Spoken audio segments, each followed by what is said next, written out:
काय हो मंडळी, तुम्हाला सुद्धा छान असं चटपटीत खायला आवडतं ना, तर आज आपण बनवू खरडा चिकन. अर्धा किलो चिकन स्वच्छ धुवून घेतलं, त्यामध्ये हळद आणि मीठ टाकून मॅरिनेशन करून घ्यायचं आहे. एका टोपामध्ये तेल टाकून व्यवस्थित असा कांदा परतवून घ्यायचा आहे. त्यानंतर खडे मसाले बेसिक घालायचे आहेत, जे काही असतील तेवढे टाकून घ्यायचे आणि चिकन आहे ते टोपामध्ये टाकून व्यवस्थित असं मिक्स करून घ्यायचं आहे तेलावरती परतवून. त्यानंतर गरम पाणी टाकून व्यवस्थित असं ते चिकन आहे ते शिजवून घ्यायचं आहे.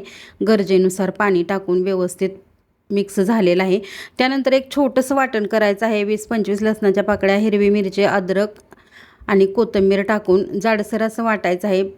कढईमध्ये थोडं तेल टाकलेलं आहे आणि कांदा एक चिरून बारीक असा त्यामध्ये टाकून परतवून घ्यायचा. जे वाटण बनवलेलं आहे ते टाकून घ्यायचं. त्यानंतर हळद आणि गरम मसाला टाकून मिक्स करून घ्यायचं. जे शिजलेलं चिकन आहे ते सुद्धा त्यामध्ये टाकून छान असं मिक्स करायचं. गरजेनुसार मीठ घालायचं आहे. झालं ना छान असं खरडा चिकन. या बरं खायला.